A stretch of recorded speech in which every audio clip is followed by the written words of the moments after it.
अस्सलाम वालेकुम रहमतुल्लाहि व बरकातहू। नाज़रीन, आप देख रहे हैं उर्दू टीवी न्यूज़ चैनल में। हम आपके सामने सीनियर जर्नलिस्ट रफीक नूरी। आइए उर्दू टीवी न्यूज़ के खबरनामे में आपका खैर मुक़द्दम है। आइए देखते हैं आज के खबरों की तफसीलात। संगारेड्डी की मशहूर और मारूफ शख्सियत मुजाहिद अहले सुन्नत जनाब मोहम्मद इकराम अली उमर की उम्रे को रवानगी के मौके पर उर्दू जर्नलिस्ट फोरम के कायदीन की जानिब से ज़बरदस्त गुलपोशी की गई। जनाब मोहम्मद अब्दुल क़ादिर फैसल सदर यूजेएफ और रियासती secretary Telangana union of working journalist M A Khalid Hussaini, Masood Imtiaz Ahmed Khan, Rafiq Noori, Mohammed Siddiq, Mohammed Haji, Waseem Gauri के अलावा दीगर सहाफ़ियों ने मोहम्मद इकराम अली उमर को मुबारकबाद पेश की।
संगारेड्डी की मारूफ शख्सियत मुजाहिद अहले सुन्नत और संगारेड्डी की मुख्तलिफ तंजीमों में नुमाया खिदमात अंजाम देने वाली एक हरकती शख्सियत और दिल अजीज़ मेरे बहुत ही करीबी दोस्त जनाब मोहम्मद इकराम अली उमर अजीज़ी नूरी चिश्ती उल खालिद साहब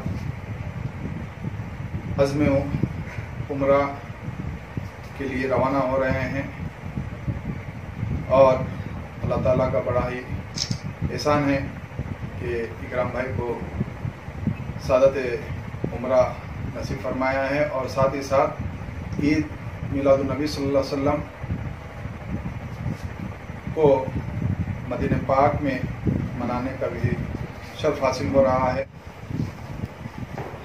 संगारेड्डी के तमाम लोग वाकिफ़ हैं कि इकराम भाई हमेशा मजहबी मिली सरगर्मियों में बढ़ चढ़ कर हिस्सा लेते हैं और बिलखुसूस ख्वाजा गरीब नवाज वेलफेयर सोसाइटी के हवाले से आपकी खिदमत यादगार और नाकाबिल फरामोश हैं। जनाब इकराम अली उमर साहब को उम्रे के लिए रवाना हो रहे हैं, जो फैमिली के साथ रवाना हो रहे हैं, इनको मैं मुबारकबाद पेश कर रहा हूँ। जनाब इकराम अली साहब के खिदमत संगारेड्डी में हज़रत ख्वाजा गरीब नवाज वेलफेयर सोसाइटी के तहत आप कई जलसों का इनाक़ाद अमल में लाते हुए निज़ामत की और हर साल जलसे मिलादुन नबी मुनक़िद करते हुए आपने निज़ामत की। और हम उर्दू जर्नलिस्ट फोरम की तरफ से जनाब इकराम अली उमर साहब को मुबारकबाद देते हैं, क्योंकि वो मिलादुन नबी के महीने में ही उम्रे के लिए रवाना हो रहे हैं और मिलादुन नबी के दिन, ईद के दिन वो मदीना शरीफ में हाजिर रहेंगे। हम सब के लिए दुआ फरमाइए इकराम अली उमर साहब। मैं नात शरीफ के चंद अशार पेश कर रहा हूँ। दर नबी पर पड़ा रहूँगा, पड़े ही रहने से काम होगा। ये अल्लाह ताला का फज़ल व करम, सरकार दो आलम सल्लल्लाहु अलैहि वसल्लम का सदक़ा और तमाम औलिया अल्लाह का तोफ़ैल है कि अल्लाह ताला ने उसके हबीब के सदक़े में मुझे इस सआदत से मुशर्रफ फरमा रहा है। और सब में बड़ी चीज़ ये है कि मिलादुन नबी के मौके पर मुझे दरे रसूल पर हाज़री देने का शर्फ इनायत फरमा रहा, ये उसका करम है।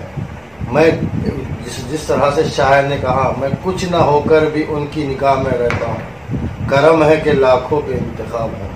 ये उसी का फजल है, ये उसी का करम है कि उन्होंने मुझे अपने दर की हाज़री इनायत फरमाई। मैं कुछ भी नहीं, मैं सोच भी नहीं सकता कि मुझे किस तरह का मामला अंदरूनी तौर पे हो रहा है दर रसूल पे हाज़री के, क्योंकि ग़ुलाम के लिए और क्या चाहिए कि वो ग़ुलाम अपने आका की तरफ हाज़री के लिए रवाना हो रहा है। इससे बढ़ के एक ग़ुलाम के लिए कौन सी भी इससे बढ़ के कोई चीज़ दुनिया की नहीं है। बस वो आका कबूल कर ले हमारे हाज़री को। और मैं मेरे दोस्त अहबाब, मेरे तमाम साथियों से अदबन गुजारिश करता हूँ, अगर मुझसे जाने अनजाने में अगर कुछ गलती हुई है या उनको तकलीफ पहुँची है मेरी ज़ात से, तो मैं उनसे अदबन गुजारिश करता हूँ।